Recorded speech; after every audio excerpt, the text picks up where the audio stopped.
Cet homme mesure 2,06 m, il a un QI de 145 et à l'âge de 15 ans, il a exécuté ses 2 grands-parents juste pour voir ce que ça faisait. Et c'est même pas le plus gros dans cette histoire. Aujourd'hui, je te raconte l'histoire d'un des pires tueurs en série que notre terre ait porté. Installe-toi correctement, bestie, je te parle d'Edmund Kemper. Il naît le 18 décembre 1948 en Californie et déjà bébé, il est très différent des autres enfants puisqu'il est très très grand. Il dépasse littéralement tous les enfants de son âge. À ce moment-là, le plus gros problème de sa vie, c'est pas sa taille, c'est sa mère. Clarnell, c'est une femme alcoolique, violente physiquement, psychologiquement. Les experts aujourd'hui pensent qu'elle souffrait d'un trouble de la personnalité borderline. Et assez jeune, les parents d'Ed divorcent et sa maman le prend en grippe. À l'âge de 10 ans, elle le fait dormir tout seul dans le sous-sol, dans le noir, sous prétexte qu'elle avait peur qu'il fasse du mal à ses sœurs. Peut-être qu'elle savait quelque chose qu'on ne savait pas encore. Elle lui répétait, écoutez bien, qu'aucune femme ne pourrait jamais l'aimer. Comment briser facilement la confiance de quelqu'un? Voilà, suivez ce qu'elle a fait. Il faut quand même se le dire, l'enfant était bizarre, il passait son temps à décapiter les poupées de ses sœurs. Et il avait inventé un jeu où il demandait justement à ses sœurs de le ligoter et de faire semblant de l'exécuter. Je ne vais pas vous raconter en détail ce qu'il faisait aux différents animaux et notamment aux chats de la famille, parce que TikTok supprimerait certainement cette vidéo. Mais ce qu'il a fait aux animaux, c'est exactement ce qu'il a fait aux humains après. Donc moi, je pense qu'il s'entraînait juste sur les chats pour pouvoir reproduire. Personne ne veut vraiment garder Ed. Sa maman l'envoie régulièrement chez son père parce qu'elle veut pas de lui et son père le renvoie chez sa mère. Donc il est ballotté comme ça de famille en famille. Il est à peine adolescent et autour de 14-15 ans, il est envoyé chez ses grands-parents pour vivre chez eux. Ils habitent dans une ferme isolée. Ed déteste ça. Il passe sa journée à s'ennuyer. Et un jour d'août 1964, il a tout juste 15 ans. Il est dans la cuisine avec sa grand-mère. Il attrape le fusil que son grand-père lui avait offert et tire sur sa grand-mère. Il attend ensuite que son grand-père rentre et dès que ce dernier est sur le pas de la porte, il lui tire dessus aussi et il appelle sa mère calmement. Il lui raconte ce qu'il vient de faire et lui dit d'appeler la police. Lorsqu'on lui demande pourquoi il a fait ça, il répond tout simplement qu'il voulait voir ce que ça faisait d'exécuter quelqu'un. Il y a une évaluation psychiatrique qui est faite à ce moment-là. Le diagnostic qui est posé, c'est une schizophrénie paranoïde. Il est envoyé en hôpital psychiatrique. Et c'est là que ça devient un peu absurde. Edmund Kemper passe un test de QI et il s'avère que ce garçon est brillant. Il a un niveau de génie, il a 145 de QI. Le seuil pour être haut potentiel intellectuel, c'est 130. 145, c'est vraiment exceptionnel. Il devient le patient préféré de tous les médecins. Il aide les médecins justement à faire passer les tests aux autres patients. Il apprend à décoder ce que les psys pensent et devient exactement ce qu'on attend de lui, ce qui fait qu'à l'âge de 21 ans, après 6 ans derrière, enfin pas vraiment derrière les barreaux, mais à l'hôpital, on le réhabilite. Il est jugé comme étant non dangereux et on le remet comme ça dans la société. Vous savez chez qui on va le remettre très exactement? Chez sa mère, la personne qui déteste le plus au monde. On avance un petit peu dans le temps, cette fois-ci on est dans les années 70, à Santa Cruz, sur un campus universitaire. Et à l'époque, faire du stop, c'est quelque chose de complètement banal. Tout le monde fait du stop. Edmund n'a pas du tout changé. Il est toujours le taré qu'il était avant. Il comprend assez rapidement qu'avec le stop, il y a un coup à faire. Et il rôde comme ça en voiture près de l'université pour proposer ses services aux étudiantes qui veulent faire du stop. Il a d'ailleurs avoué à la police qu'il avait une technique un peu secrète quand il voyait qu'il y avait une jeune fille qui hésitait à monter dans sa voiture, puisque je vous le rappelle, il fait quand même 2 mètres de haut, enfin c'est un sacré gabarit le monsieur, il peut faire un petit peu peur. Il regardait sa montre, il faisait semblant d'être pressé.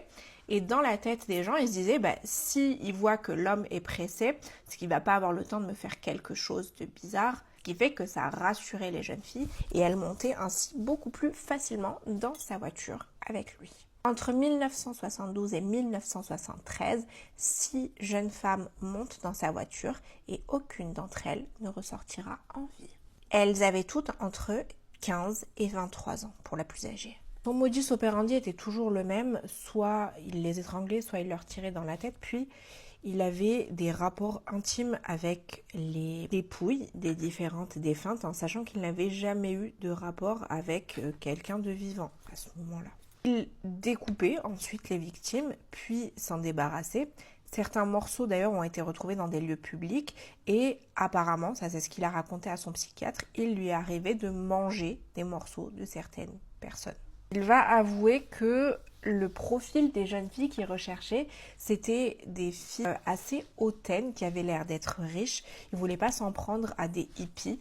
Je pense qu'à ce moment-là, il essayait peut-être de faire passer son geste pour un acte politique. Et dites-vous que tout ça là va avoir lieu essentiellement chez sa mère et dans la voiture de sa mère parce que oui, il vit toujours chez sa mère quand il fait des trucs comme ça. Il utilisait le laissez-passer universitaire de sa maman pour pouvoir entrer facilement dans le campus parce que sa maman travaillait à la fac et ça rassurait les étudiantes de monter dans une voiture qui avait l'autocollant officiel de la faculté.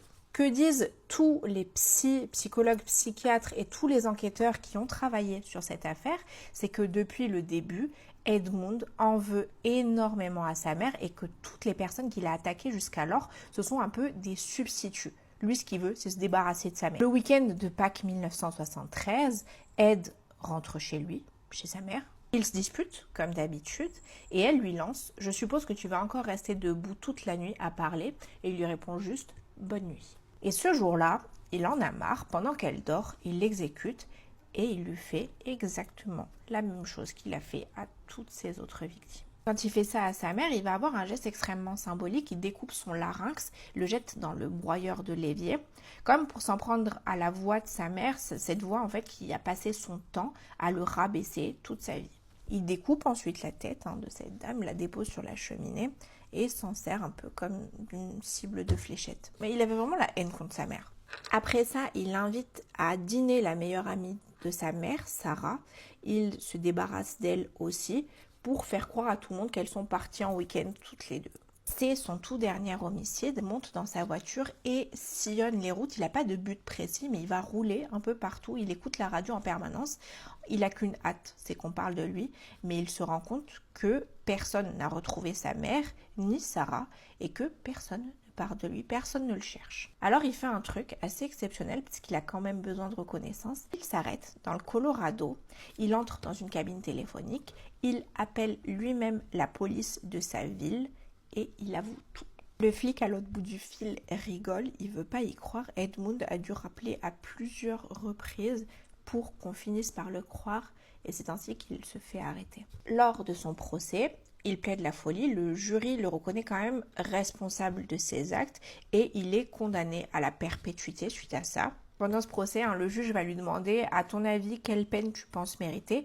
Et Kemper va lui répondre « Je pense que je devrais me faire torturer jusqu'à ce que je décède. » C'est vraiment dérangé ce monsieur.